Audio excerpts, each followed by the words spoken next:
So the next part of today's lecture is going to be talking about a couple of more advanced issues. And these are not new issues. These are just picking up on things that we've talked about throughout several of our weeks of our term so far. Some of them we've been talking about pretty much every week. And just exploring them in a little bit more detail at this kind of end point of our term. So 5 different issues that we want to talk about, that I want to talk about, obviously.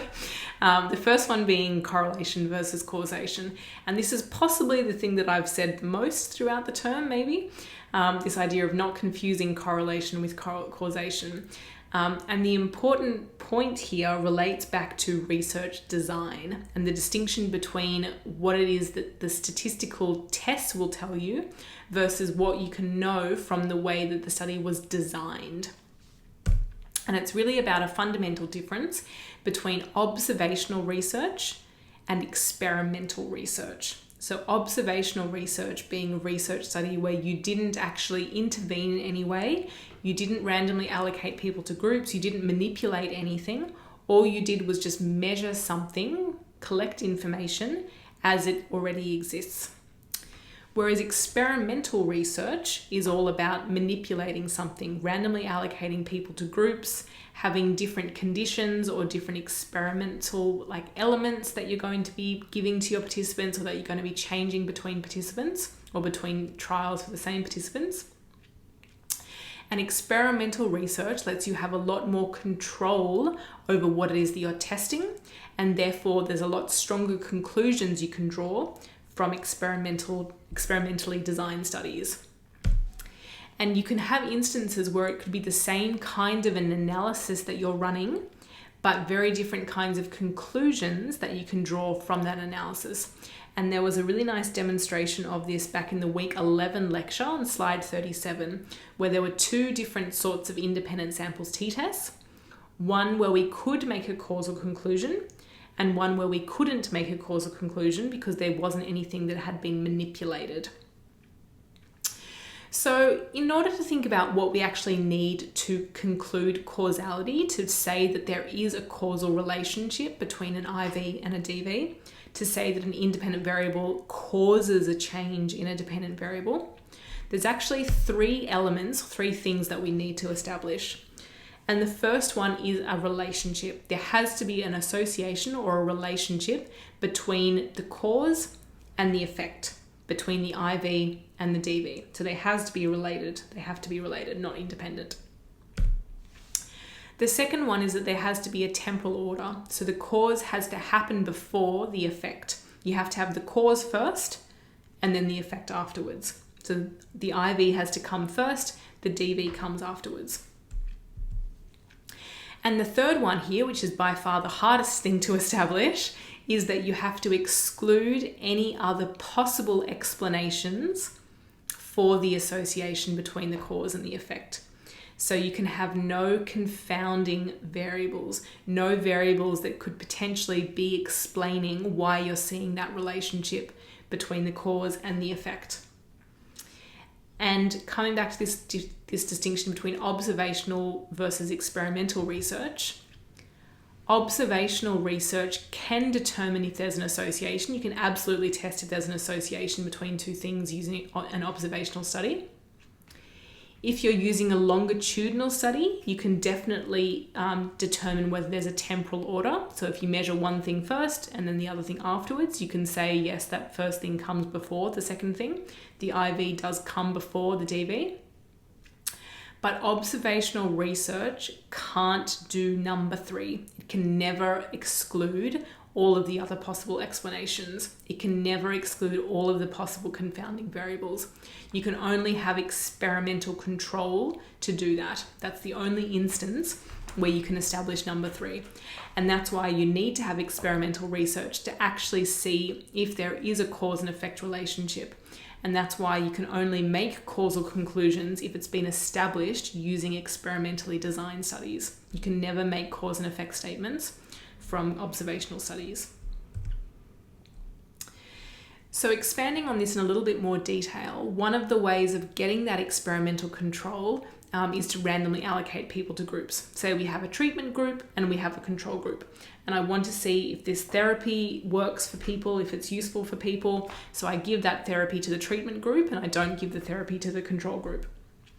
As long as I randomly allocated people to those two groups, then that should mean that there's no systematic differences between my two groups. If I've randomly allocated people to either be in the experimental group or the control group, then that should mean that the two groups are equivalent. They're on average the same age, they're on average have the same characteristics, they're as severe as each other in terms of whatever it is that I'm treating with this treatment.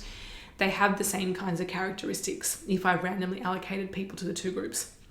That should be the case, but there's always the possibility that that isn't the case, just due to random chance, just due to the variances of life and the things that sometimes happen even though you don't want them to happen. It is always possible that you might still get systematic differences between your two groups, even if you've randomly allocated people. It's unlikely, and the bigger the group sizes, the more observations, the more people you have in the group, the less and less and less likely it is. So the bigger the sample size, the more randomization works to get rid of any differences between the two groups. But it is still possible, even if it's very unlikely, that you might have differences between the two groups. And that's why it's good research practice to check to see if your two groups are different before any kind of intervention happens, before any intervention on the part of the researcher or the experimenter, in order to establish number 3 from the previous slide, in order to make sure that there's no other possible explanations for why you might see, say, a benefit for this therapy in the therapeutic group compared to the control group. If it just happens to turn out that your therapeutic group were less severe to begin with compared to your control group, even if you randomly allocated people to the two groups, then it might be that at the end of the trial, they are less severe, and you might want to conclude that's because of the therapy. But in fact, the better thing to do would be to check their severity at the start of the trial to make sure that they actually are equivalent in anything you could possibly think of, in order to then determine that any differences you see at the end of the trial are genuinely due to the intervention to the therapy. So making sure that anything that you're seeing as the effect is due to the cause. You're excluding any possible explanation, any other possible explanation for that cause-effect relationship. And that's the whole principle behind correlation versus causation.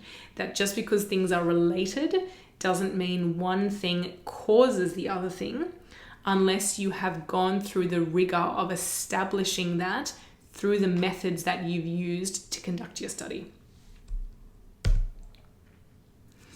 The second point that we're going to talk about here is what we do for violations for our assumptions. And this is something that we've talked about a lot throughout the term. We've talked about it for every individual test that we've covered. We've talked about what the assumptions are. And these assumptions are criteria that need to be met in order for the test to be a valid thing to do. And I've gone on and on and on and on and on about how important this is, hopefully. Hopefully I've done my job right. And then you might be thinking, either before now or now because it's up on the slide, what do you actually do if they're not met? So I have given you no options here for what you should do if your assumptions actually aren't met. So it could be, say, that your numeric data aren't normally distributed. It could be that your variances aren't equal between the groups. It could be that you don't have independence of observations. There's a number of different assumptions that go along with the different sorts of tests. So what do you do if you don't have those assumptions being met? And the answer to that, and I'm not going to go into this in any great detail, but the important thing here is just to understand the principles of what we're talking about. The answer depends on what assumption it is that is not met and how it is that it's not met. So what you do really depends on what exactly the problem is. So the simplest one to talk about here is non-normally distributed data. So if you have a numeric variable that you want to look normally distributed, you want to look like it's that nice bell curve shape, but it just isn't. And what you should do in that instance really depends on how non-normal it is and in what shape it actually is, so what kind of shape it's actually following. And you do have an example of that back in week 11. There was a slight violation to normality, and I said to you at the time basically to ignore it and that we're going to proceed on anyway. And that was the histogram on the bottom left-hand side there. So you can see that it kind of looks a little bit basically normal. It's just that it's got a bit of a dip in the middle here. So the data should form a nice peak up the top, but there's just a little bit of a dip instead. It's not severe enough to be bimodal. It's just a little bit missing some scores up the top there. And the reason that I could confidently say it's okay to proceed anyway was not just because I didn't want to deal with it in the context of what it is that we were talking about, but there's an actual reason behind it. And that reason is that all the stats that we've actually covered so far that have this assumption of normality, which is our t-statistics and our correlations, actually are robust to mild violations of assumptions. So what that means is that if you have distributions that are a bit non-normal, a little bit non-normal, it's actually okay to still do the test that we were going to do anyway. And that's why in this instance, it was okay to still run the statistical test on this variable, even though it was technically non-normal according to the Shapiro-Wilk test, but it was okay to still do it anyway. But if you have really, really non-normal variable, for example, if it's really, really severely skewed, then you shouldn't just proceed anyway. You shouldn't assume that your test, your t-test or your correlation is going to be okay and will be able to deal with it. And an example of that might be this distribution. So this is a very severely positively skewed distribution. We have a lot of our data clumped up the left-hand side here, and we just have a little bit of a tail up the top on the right-hand side. So a tail up the top end, it's a positively skewed distribution. And that's a situation where you shouldn't just proceed anyway. You should do something else about it. Again, what is it that you should be doing, you might ask? So there's a couple of different things that you have as options to you that are beyond the scope of this particular unit, but I just want to mention now so that you're aware of the different sorts of things that you could be doing. The first one is to choose a different kind of test. So there's lots of different kinds of statistical tests that are kind of equivalent to the ones that we have learned, but have different sorts of assumptions or don't have those distributional assumptions, don't assume, say, a normal distribution. And those are a suite of tests called non-parametric statistical tests or non-parametric tests. And you'll learn more about those in the second year design and stats unit if you are lucky enough to go on to do that. But those are, like, for example, what we learned about in terms of the correlation in this unit was a Pearson's correlation. There's a different kind of correlation, which is called a Spearman's correlation, which doesn't have that assumption of normality. So you could use that as an alternative to Pearson's correlation if you have non-normally distributed data. So non-parametric statistical tests are tests that you can run that are similar to the normal ones that we've learned, but are equivalents of them if you don't have those assumptions met. Another option available to you, and this is something that used to be much more commonly do, but now we have better options than this, is to do something to transform the data. So to run some kind of, some sort of function on your data in order to change the shape of the distribution, to transform it, to change it, to make it normal. And you might see these sorts of things referred to in papers if you're reading slightly older research papers. It used to be quite commonly a thing that was done when you have non-normal variables. But now, these days, due to the magical power of computers once more, we have better options available to you in the form of making adjustments within the test itself. And this is something that you'll learn more about in the third year design and stats unit. And if you go on to do that, there's lots of ways that we can adjust the tests that we run using things like bootstrapping, the bootstrapping method, to make adjustments within the test so that you can still do your, say, t-test, but you just do something that makes an adjustment within the test to overcome the fact that you have assumptions that aren't met, distributional assumptions that aren't met. So as I mentioned before, you don't need to know the details of any of those three things at this stage. What I just want you to know is that there are options available to you. It's not just a matter of, okay, my assumptions aren't met, I'm just going to give up now because there's nothing I can do, or I'm just going to proceed and kind of bury my head in the sand and pretend that nothing's wrong. There are lots of other things that you can do. You haven't learnt them yet in the context of this unit, but there are lots of other options available to you. So many more things that you can learn in the field of stats and psychology.